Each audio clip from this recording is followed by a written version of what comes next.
సింహాచల పుణ్యక్షేత్రం గోవింద నామస్మరణతో మారుమ్రోగుతుంది. ఈరోజు స్వామివారి గిరి ప్రదక్షిణ సందర్భంగా ఈరోజు భక్తులు పెద్ద ఎత్తున సింహాచలం కొండపైకి స్వామివారి దర్శనం కోసం తరలి రావడం జరిగింది.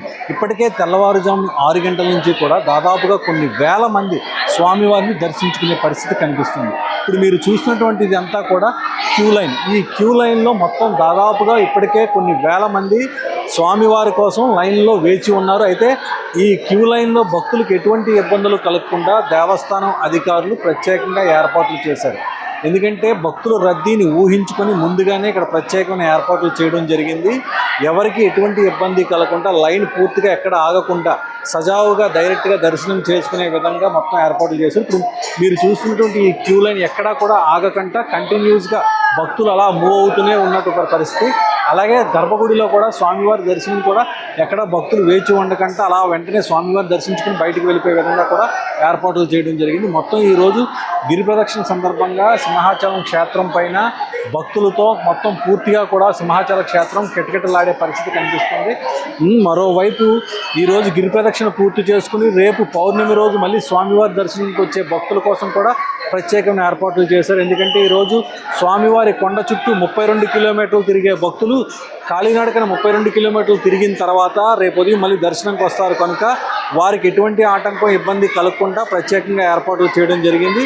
ఇక మరోవైపు 32 కిలోమీటర్లు కూడా తిరగలేని వారి కోసమని స్వామివారి ఆలయం చుట్టూ 3 సార్లు తిరిగితే అంతే ఫలితం దక్కుతుందనే ఒక విశ్వాసంతో భక్తులు కొంతమంది కొండపైనే ఆలయం చుట్టూ తిరిగేందుకు రేపు ఉదయం నుంచి వాళ్ళు ప్రారంభిస్తారు. వాళ్ళకు కూడా ఎటువంటి ఇబ్బంది లేకుండా ఆలయం చుట్టూ కూడా ప్రత్యేకంగా వేదికలు ఏర్పాటు చేశారు.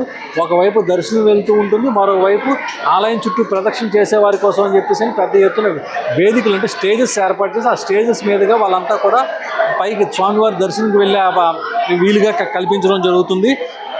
ఇంకొకటి ఈ యొక్క కేవలం గిరి ప్రదక్షిణ కోసం అని చెప్పేసి ఇప్పటికే జిల్లాలో ఉన్నటువంటి అధికారులంతా కూడా అన్ని విభాగాలు కూడా పూర్తిగా సమన్వయం చేసుకొని అధికారులంతా కూడా ఎక్కడికక్కడ పకడ్బందీగా ఏర్పాట్లు చేయడం జరిగింది.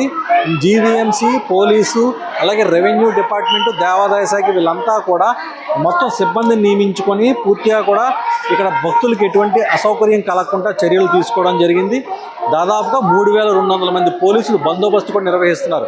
28, 29 తేదీల్లో భక్తులు వచ్చే రద్దీని దృష్టిలో పెట్టుకొని ఈ ఏర్పాట్లు చేశారు. ప్రతి సంవత్సరం కూడా ఇదే మాదిరిగా స్వామివారి గిరి ప్రదక్షిణ కోసం భక్తులు వస్తూనే ఉన్నారు. అయితే అంతకంతకు ఏడాది కూడా ఈ భక్తులు స్వామివారిని దర్శించుకోవడానికి అయితే గిరి ప్రదక్షిణకి అయితే మాత్రం వస్తూనే ఉన్నారు. ఈ నేపథ్యంలోనే శాశ్వతంగా కొన్ని పరిష్కారాలు కూడా అధికారులు చూస్తున్నారు. ఎందుకంటే భక్తులకు ముందు ప్రధానంగా వారికి ఎటువంటి ఇబ్బందులు కలగకూడదు అనేది ఒక ముఖ్య ఉద్దేశం. ఈ సందర్భంగా ఈ 32 కిలోమీటర్ల ప్రదక్షిణ చేసుకుని వచ్చే భక్తుల కోసం ఎటువంటి అసౌకర్యం కలగకుండా కొండపైన కూడా ప్రత్యేకంగా ఏర్పాట్లు చేయడం జరిగింది.